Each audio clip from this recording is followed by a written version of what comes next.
कर्म करे किस्मत बने, जीवन का यह मर्म, प्राणी तेरे हाथ में, तेरा अपना कर्म, तेरा अपना।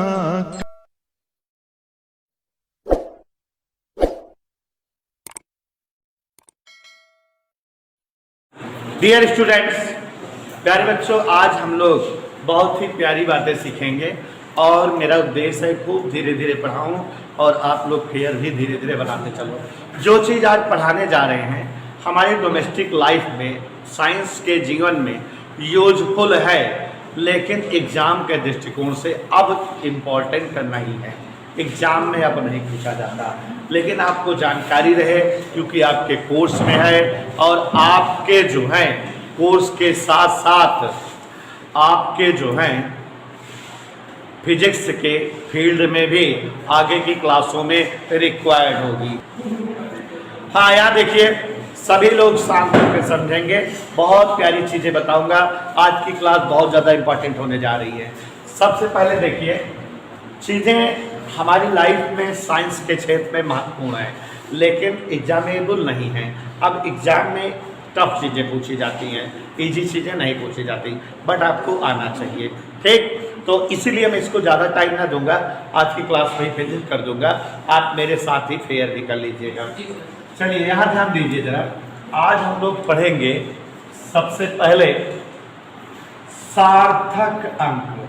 ध्यान दीजिएगा, हिंदी इंग्लिश दोनों मीडियम के बच्चे। सार्थक अंक, significant figures.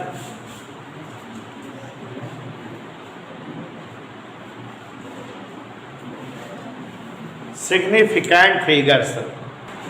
Dear students, significant figures या सार्थक अंक, व्हाट आर, ये क्या हैं and what is the importance of these numbers in our life. हमारे जीवन में इनका क्या इस्तेमाल है साइंस के क्षेत्र में, तो तुरंत समझो, तुरंत लिखो, फिनिश हो जाना है आज ही की क्लास में। तो देखो बेटा, सिग्निफिकेंट फिगर, उसके पहले मैं आपको बताना चाहूंगा संदिग्ध अंक। संदिग्ध अंक, अंग्रेजी में डाउटफुल नंबर।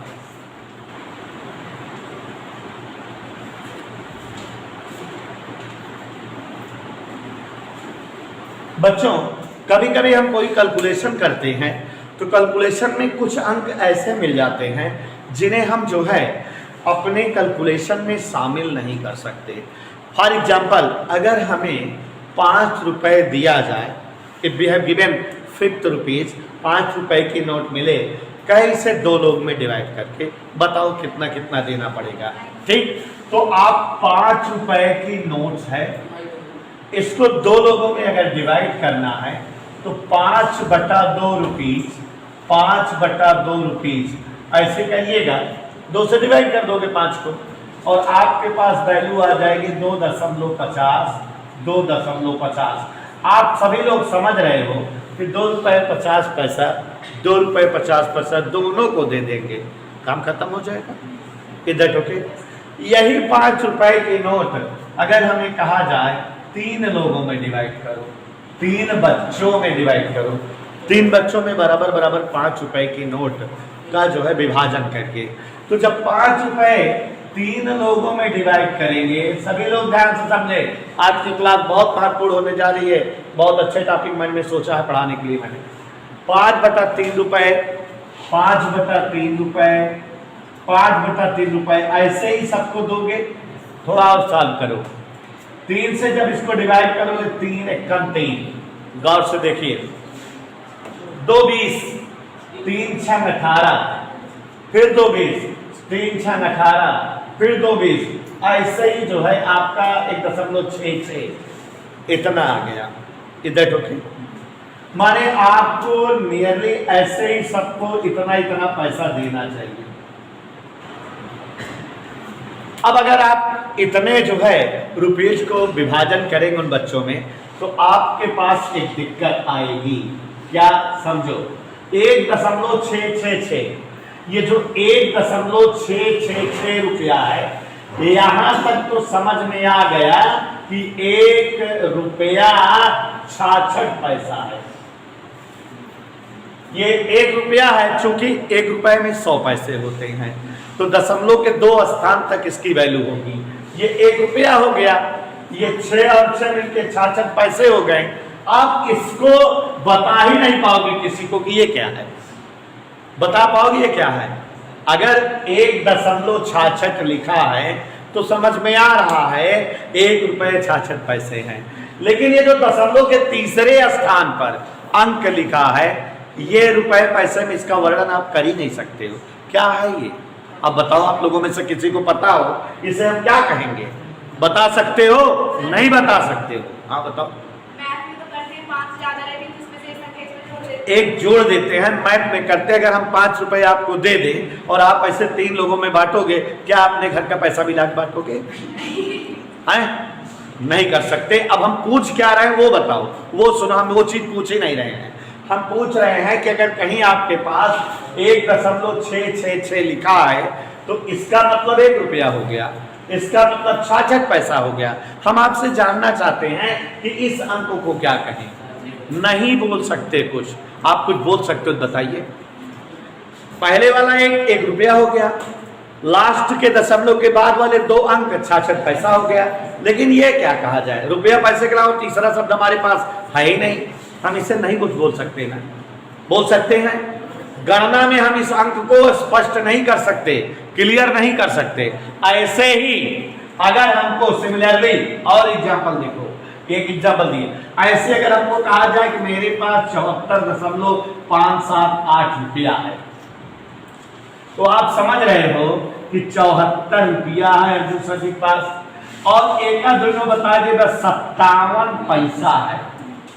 लेकिन इस अंक को नाम आप नहीं दे पाओगे, इस अंक को भी आप नाम नहीं दे पाएंगे।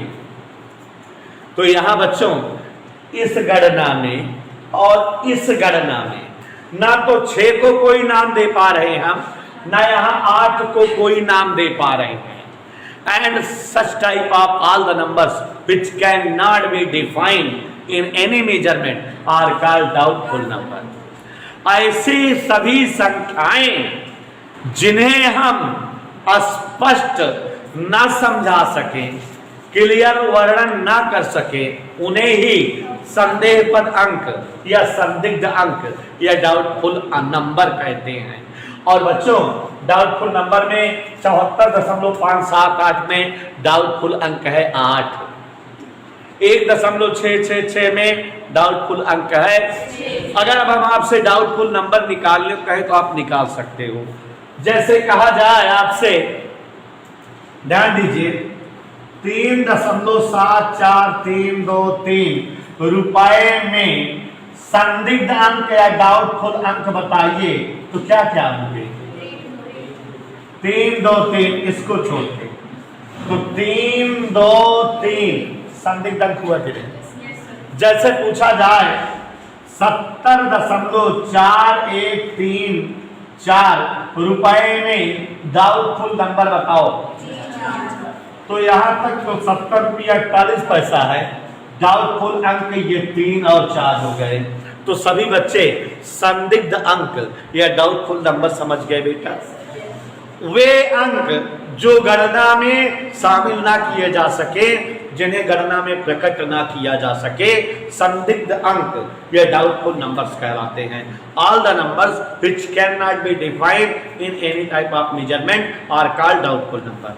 जिन अंकों को हम किसी भी मेजरमेंट में समझा न सके, बता न सके, उन्हीं नंबरों को हम डाउटफुल नंबर कहते हैं, संदिग्ध अंक कहते हैं। डियर स्टूडेंट्स, 1.666 रुपए में संदिग्ध अंक है 6, 74.578 रुपए में संदिग्ध अंक है 8, 3.74323 रुपए में संदिग्ध अंक है 323, 70.4134 रुपए में संदिग्ध अंक है 34। संदिग्ध अंक 1 भी हो सकते हैं, 2 अंक भी हो सकते हैं, 3 अंक भी हो सकते हैं, 4 अंक भी संदिग्ध अंक हो सकते हैं। तो संदिग्ध अंक को अगर हम बता दें चाहिए, वे अंक जिन्हें मापन में शामिल ना किया जा सके संदिग्ध अंक कहलाते हैं। सभी लोग समझ गए बेटा? वे अंक जिन्हें मापन में शामिल ना किया जा सके संदिग्ध अंक कहलाते हैं। Okay, clear? अब बच्चों हमें बताना क्या है, सार्थक अंक। अगर आप संदिग्ध अंक जान गए हैं तो सार्थक अंक या सिग्निफिकेंट वैल्यू अपने आप जान जाइएगा और इसी पर आपको ध्यान देना है, सार्थक अंक या सिग्निफिकेंट वैल्यूज पर। ध्यान से सुनिए, अगर हमें कोई वैल्यू दी हुई हो, मेजरमेंट दिया हो, ठीक है, कोई मेजरमेंट दिया हो और उसमें एक संदिग्ध अंक हो, तो संदिग्ध अंक को छोड़ दीजिए, बाकी जितने अंक हैं उन्हें काउंट कर लीजिए और जो काउंट करने पर आएगा वही है सार्थक अंक। नहीं समझे? ऐसे देखो, 7.435 रुपए में सार्थक अंक अगर हमसे पूछे तो, एक मिनट, यहां पर देखो 7.435 में 5 क्या है? डाउटफुल नंबर है, इसे छोड़ दो। कई अंक बचे? 1 2 3, इसी को हम कहते हैं सार्थक अंक। तो परिभाषा कैसे बनी? संदिग्ध अंकों को छोड़कर शेष अंकों की संख्या सार्थक अंक कहलाती है। ध्यान सुनो, कंफ्यूज करूंगा भी। संदिग्ध अंकों को छोड़कर शेष अंकों से बनी संख्या सार्थक अंक कहलाती है। The number of each digit accepting doubtful number is called significant figure. नहीं समझे? नंबर ऑफ ईच डिजिट, प्रत्येक अंकों की संख्या, एक्सेप्टिंग छोड़कर, अलावा, doubtful number is called significant figure. तो डाउटफुल अंक को छोड़कर शेष अंकों से बनी संख्या, ठीक है? इधर रुके, एक कंफ्यूजन है, इसमें सार्थक अंक 3 आ गया, लेकिन अगर कहीं लिखा रहता 7.4352 रुपए में सार्थक अंक बताओ, बताना चाहूंगा, आप ध्यान सुनिएगा। जब कभी डाउटफुल नंबर बहुत ज्यादा रहे, क्या रहे? तो पहले डाउटफुल नंबर को शामिल कर लिया जाता है, बाकी डाउटफुल नंबर को छोड़ दिया जाता है। इसमें एक ही डाउटफुल नंबर था तो इसको पूरा छोड़ दिए थे, शेष अंकों की संख्या सार्थक अंक हो गई थी। लेकिन when you have given more than 1 doubtful number, तो आप केवल पहले वाले डाउटफुल अंक को ले लोगे, बाकी सबको छोड़ दोगे। तो यहाँ देखिए जो है डाउटफुल नंबर कैसे है, पहले वाले को ले लीजिए, बाकी को छोड़ दीजिए। अब सार्थक अंक कितने हुए? 1 2 3 4। तो अब यहां परिभाषा कैसे बनेगी? यहां परिभाषा बनेगी कि किसी मापन में पहले संदिग्ध अंक को लेकर शेष सभी अंकों से मिलकर बनी संख्या सार्थक अंक कहलाती है। इधर ओके? तो यहां पहला वाला संदिग्ध अंक लिया जाएगा, बाकी सब छोड़ के बाकी सारे अंकों से बनी संख्या सार्थक अंक। मतलब जैसे अगर कहीं दे दे, इसी वाले को ले ले, 3.7423 रुपए में पूछे अगर हमसे सार्थक अंक बताओ, तो अगर हमसे इसमें सार्थक अंक पूछे तो हम पहले वाले को ले लेंगे, बाकी सबको छोड़ देंगे। 1 2 3 4, सार्थक अंक कितना आया? 4। तो आप समझ रहे हो बच्चों, किसी माप में निश्चित अंक और प्रथम संदिग्ध अंक को लेकर या को मिलाकर बने अंकों की संख्या सार्थक अंक कहलाती है। देखो ये जो संदिग्ध अंक है, इसके अलावा वाले अंक निश्चित अंक होते हैं। तो निश्चित अंक और एक संदिग्ध अंक को मिलाकर जो है अंकों की संख्या क्या होती है? निकाल लीजिएगा, निकालना आना चाहिए। अभी मैं आपको सार्थक अंक निकालने के 5 तरीके समझाऊंगा। यहाँ हमने सार्थक अंक और संदिग्ध अंक की डेफिनेशन समझाई है, ठीक है बेटा? तो यहाँ संदिग्ध सार्थक अंक की क्या डेफिनेशन बताई? तो पहला बताया संदिग्ध अंक को छोड़कर शेष अंकों से मिलकर बनी संख्या सार्थक अंक कहलाती है। दूसरा बताया निश्चित अंक और एक संदिग्ध अंक को लेकर बनी संख्या सार्थक अंक कहलाती है। तो यहाँ निश्चित अंक मतलब बच्चों जैसे 743 वह प्रथम संदिग्ध अंक, अंकों की संख्या माने कैटियान की संख्या सार्थक अंक कहलाती है। केवल गिनना रहता है इधर। ओके, तो यहां बच्चों निश्चित अंक व प्रथम संदिग्ध अंकों की संख्या सार्थक अंक कहलाती है। तो मेरे ख्याल से संदिग्ध अंक और सार्थक अंक क्लियर हो गया, इंग्लिश मीडियम में भी समझ में आ गया।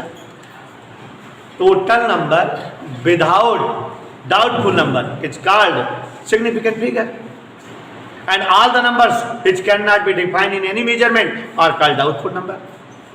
Okay? तो जिन अंकों को मापन में सम्मिलित नहीं किया जा सकता वे संदिग्ध अंक कहलाते हैं। संदिग्ध अंकों को छोड़कर शेष अंकों की संख्या सार्थक अंक कहलाती है। और जब कई संदिग्ध अंक हो तो निश्चित अंक और प्रथम संदिग्ध अंकों की संख्या मानी जाती हो, उसे ही हम क्या कहते हैं? सार्थक अंक। Is that okay everybody? पक्का? सार्थक अंक प्राप्त करना। सार्थक अंक प्राप्त कैसे करते हैं? हमें बहुत सारी संख्याएं दे देंगे और कहेगा उसमें सार्थक अंक निकालो। तो देखो सार्थक अंक ज्ञात करना, सार्थक अंक प्राप्त करना, 4-5 नियम बता रहे हैं बच्चों, ध्यान से समझ लीजिए, आ जाएगा। सार्थक अंक प्राप्त करना, यहाँ आपके सम्मुख लिखा हुआ है सार्थक अंक प्राप्त कैसे किया जाएगा। तो सभी लोग ध्यान दीजिएगा बच्चों, सार्थक अंक हम प्राप्त करा रहे हैं आप लोग को, अब समझते हुए चलिएगा। देखो सबसे पहला प्रोसेस, सबसे पहला नियम सार्थक अंक ज्ञात करने का, अगर बच्चों कोई संख्या अशून्य अंकों से बनी हो, 5-6 नियम बता रहा हूँ, एक एक समझिए। अशून्य अंकों से अगर कोई संख्या बनी हो तो उसके सभी अंक सार्थक अंक होते हैं। It means all the non zero numbers are significant figures. Okay, तो यहां पर समझे जरा ध्यान से, अशून्य अंकों से बनी संख्या के प्रत्येक अंक सार्थक अंक होंगे।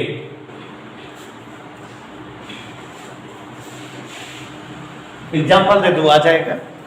अशून्य अंक या नॉन जीरो नंबर से अगर कोई संख्या बनती है तो उसके सभी अंक सार्थक अंक होते हैं।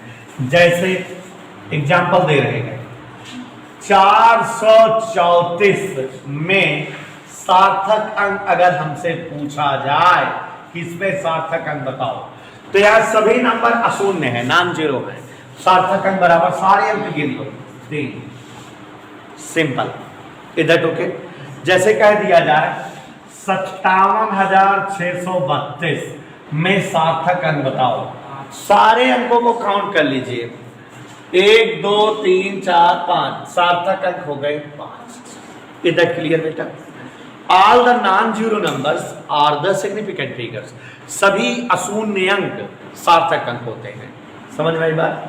सभी अशून्य अंक, इसी का एक डुप्लीकेट, अशून्य अंकों से, ध्यान सुनिए जरा क्या बोल रहे हैं, अशून्य अंकों से बनी, क्या लिखा था यहां? संख्या। अब यहां अगर हम लिख दें दशमलव संख्या, क्या लिख दें? दशमलव संख्या के प्रत्येक अंक सार्थक अंक होंगे। इसका मतलब अगर नॉन जीरो नंबर से कोई डेसिमल नंबर हो तब भी सारे अंक सार्थक अंक होंगे। मतलब जैसे लिखा हो कहीं 74.3 में सार्थक अंक बताओ, तो ये दशमलव संख्या है कि नहीं बेटा? डेसिमल लगा है, लेकिन नॉन जीरो नंबर्स हैं, इसलिए इसमें सारे अंक गिन लेंगे, सार्थक अंक बता देंगे। कहने का मतलब है दशमलव का कोई प्रभाव सार्थक अंक निकालते समय नहीं पड़ता। यही मतलब हुआ ना? तो कोई अगर अशून्य अंक, अशून्य माने जो जीरो ना हो, अशून्य अंक से मिलकर बनी संख्या हो तो उसके सभी अंक सार्थक अंक होते हैं, चाहे वो दशमलव संख्या हो और चाहे साधारण संख्या हो। आपने देखा कि यहाँ साधारण संख्या थी तब भी इसके सारे अंक काउंट हो गए कि नहीं, और यहाँ दशमलव संख्या है तब भी इसके सारे अंक काउंट हो जा रहे हैं। जैसे लिख दे 3.7854 में सार्थक अंक अगर पूछे, सार्थक अंक तो देखो 1 2 3 4 5 सारे अंक काउंट कर लेंगे, ये सार्थक अंक हो गया। इधर क्लियर, बात समझ में आ रही है। एक बात तो यहां बच्चों, अशून्य अंकों से मिलकर बनी किसी संख्या के सभी अंक सार्थक अंक होते, समझ आया। अगर वो दशमलव संख्या हो तब भी उसके सारे अंक क्या होते हैं, सार्थक अंक। तीसरा स्टेप देखो, अशून्य अंकों के, ध्यान सुनिएगा, अशून्य अंकों के मध्य, अशून्य अंकों के मध्य के सभी शून्य सार्थक अंक होंगे। इसका मतलब बेटा नॉन जीरो नंबर के बीच में अगर जो है जीरो आ जाता है तो वो सार्थक अंक होता है। कैसे? जैसे का लिखा रहे 703 में सार्थक अंक बताओ। 703 में सार्थक अंक अगर हमसे पूछा जाए तो इस जीरो को भी काउंट कर लेंगे क्योंकि नॉन जीरो के बीच में है। कितना हो गया इधर? ओके। जैसे अगर कहीं लिखा रहे 10,709, इसमें सार्थक अंक बताओ तो 1 2 3 4 5 सारे शून्य काउंटेबल हैं जबकि वे नॉन जीरो के बीच में। तो लिखे हुए हैं अशून्य अंकों के मध्य के सारे शून्य सार्थक अंक होते हैं। निकाल लीजिएगा, कर लीजिएगा। अब इसी का डुप्लीकेट नियम, जैसे इसमें डुप्लीकेट था, अशून्य अंकों के मध्य के सभी शून्य दशमलव संख्या में भी सार्थक अंक होंगे। मतलब दशमलव नंबर होगा तब भी वो सार्थक अंक होंगे। जैसे कहीं लिखा हो 30.403 में सार्थक अंक बताओ, तो आप सभी समझ रहे हैं कि सार्थक अंक अगर हम इन्हें बता रहे हैं तो देखो 1 2 3 4 5 सारे शून्य काउंट कर लेंगे। ठीक है। जैसे लिखा हो 2.001 में सार्थक अंक बताओ, तो यहां 1 2 3 4 5 सार्थक अंक हो गए। इधर ओके। कहने का मतलब अगर अशून्य अंकों के बीच में शून्य होते हैं तो उन्हें हम सार्थक अंक मान लेते हैं। इधर ओके। अब जो है पांचवा नियम, बच्चों अगर अशून्य अंकों के बाद में शून्य हो, अंतिम शून्य हो, ठीक है, अशून्य अंकों के बाद में शून्य लिखे हो, उनके बाद कोई अशून्य अंक ना हो, तो उन्हें हम सार्थक अंक नहीं मानते। मतलब अशून्य अंकों के बाद के शून्य सार्थक अंक नहीं होते।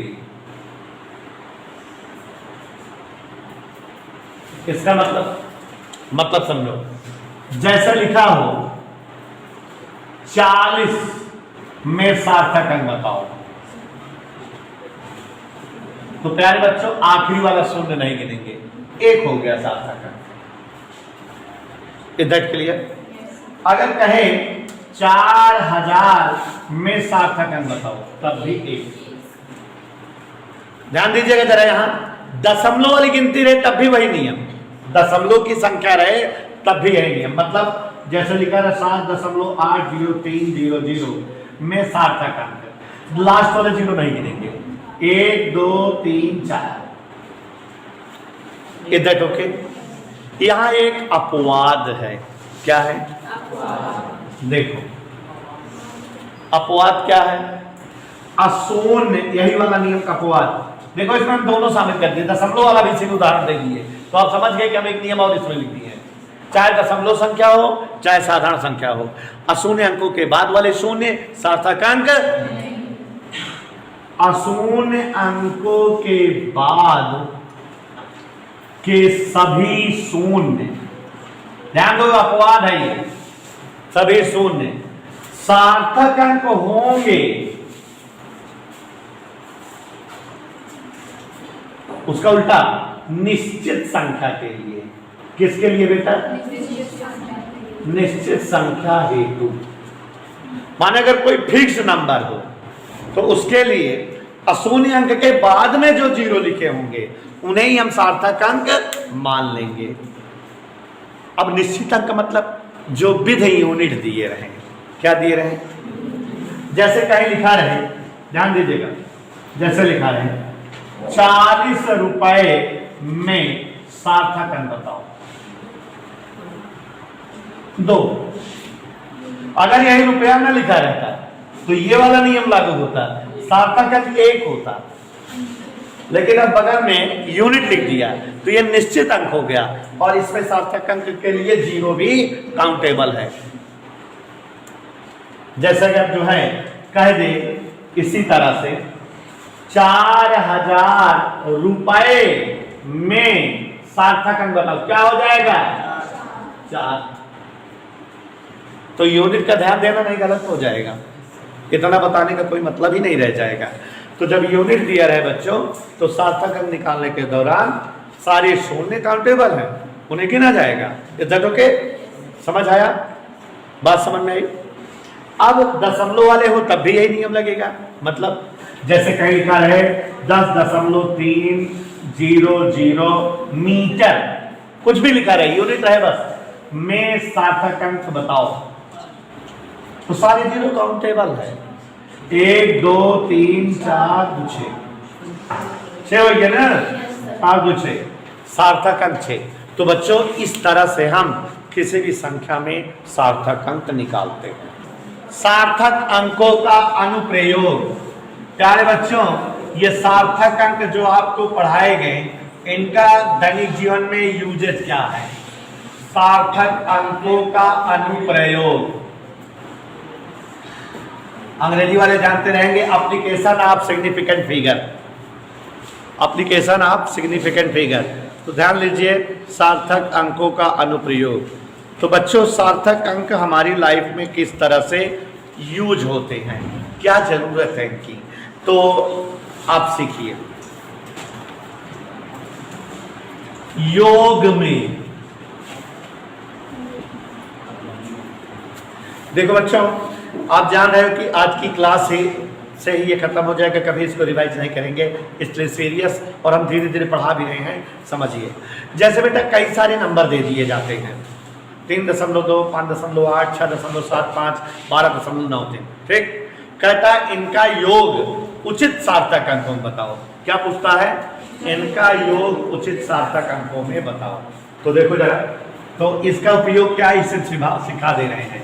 जैसे 3.4, 2.723, 6.784, 4.5692 का योग, अगर कहे इनका योग करो, हमसे कहे इतने नंबर्स को जोड़ो जो आपको बोर्ड पर लिखे हुए हैं, गौर से देखिए, देखिए सभी लोग।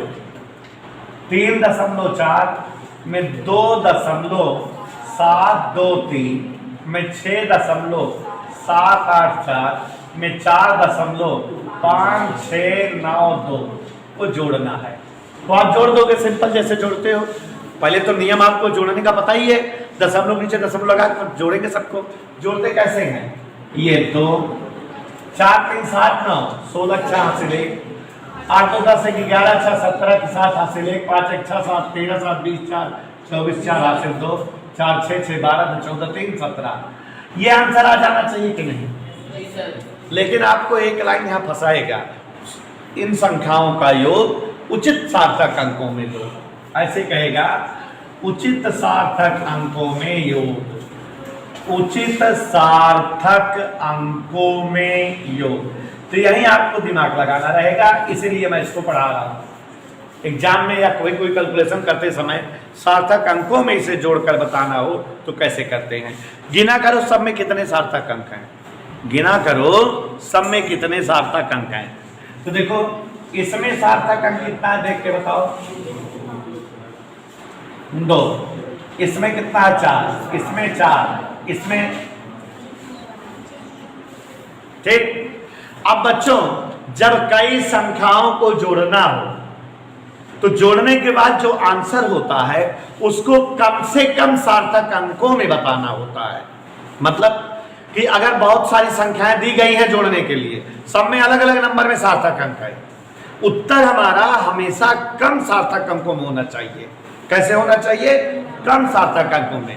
तो एक में सार्थक अंक कितने हैं? 2, एक में 4, एक में 5, तो हमारा आंसर कितने सार्थक अंकों में होना चाहिए? कम से कम सार्थक अंक में। यहां 2 ही तो सबसे कम है, तो हमारा उत्तर हमेशा 2 सार्थक अंक पे इस केस के हिसाब से होना चाहिए। तो अगर हम कम सार्थक अंक में इसको लेंगे तो यहां ध्यान दीजिए, हमको केवल 17 ही लिख देना चाहिए, उत्तर हो जाएगा। लेकिन जिसे छोड़ रहे हो आप उसे देखो कि आप छोड़ किसे रहे हो, उन्हें आप देखो। तो छोड़ रहे हो आप 4, 7, 6, 2 को। मैथ आपको पता है कि अगर ये 4 है, इसके बाद में क्या लिखा है? अगर बाद में कोई अंक जो है 10 के आधे ज्यादा होता है तो वो इसमें ऐड हो जाता है। तो ये 4 क्या हो गया? तो 5 वाले अंक को आप छोड़ रहे हो। और जब बेटा 10 के आधे माने 5 या 5 से ज्यादा के अंकों को छोड़ते रहो आप, तो अपने अंक में एक बढ़ा दिया करो। क्या कर दिया करो? तो यहाँ 7 एक बढ़ जाएगा, क्या हो जाएगी? 18। ये आंसर आएगा। इधर क्लियर? अगर अभी ये 2 लिखा होता, 4 की बजाय क्या होता? 2। तो ये 7 के कारण वो 3 हो जाता, लेकिन वो 10 के आधे से कम रहता, तो यहाँ उत्तर 17 रहता। इसको हम बढ़ा देना। सार्थक अंकों में अगर उत्तर देना होगा तो ये लिखेंगे, और वैसे उत्तर देना होगा तो ये लिखेंगे। समझ में आई बेटा? तो जब उचित सार्थक अंकों में आंसर लिखना रहेगा तो आप कम से कम सार्थक अंकों में योग बताओगे। ऐसे ही अंतर में देखो, तो योगफल कम से कम सार्थक अंकों में, कम से कम सार्थक अंकों में रहेगा। समझ में आ सबको? ऐसे अंतर का भी केस है। अगर अंतर भी करते हैं तो कम से कम सार्थक अंकों में जवाब देते हैं। देखिए अंतर में भी वही ऊपर वाला कम से कम सार्थक अंकों में रहेगा। जैसे अगर हमसे कहा जाए 3.7 में से 3.2 में से 2.456 का अंतर करो, तो यहां देखिए जरा अंतर कर रहे हैं, घटा रहे हैं। 3.2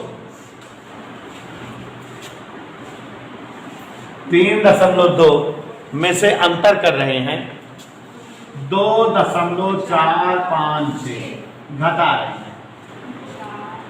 अब एक मिनट, यहां कुछ नहीं है माने 0, तो ये 0 सीधा लाएंगे 10 से 6 गए, यहाँ 9 बचा होगा, 9 से 5 गए, 1 इसमें निकल गया, 11 बचे, 11 से 4 गए। उचित सार्थक अंकों में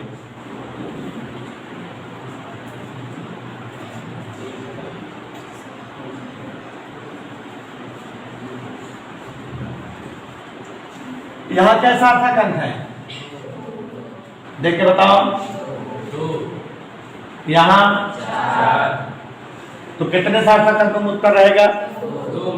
2 में रहेगा ना।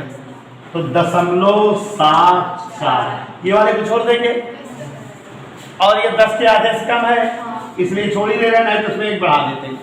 ये आंसर आ गया ना बेटा? सेम ऐसे ही हमारा नियम लगता है गुणनफल में, ठीक, और भागफल में भी। गुणनफल इसी सवाल आती है, ये भी जान लो। गुणनफल व भागफल में सेम नियम, कम से कम सार्थक अंकों में आंसर देंगे। कैसे आंसर देंगे? कम से कम सार्थक अंकों में, कम से कम सार्थक अंक में गुणनफल वह भागफल रहेगा या बताया जाएगा। जैसे कह दे, देखो एक आयत की लंबाई, आयत की लंबाई गौर से समझिए, आयत की लंबाई 6.7 मीटर, चौड़ाई 3.543 मीटर है।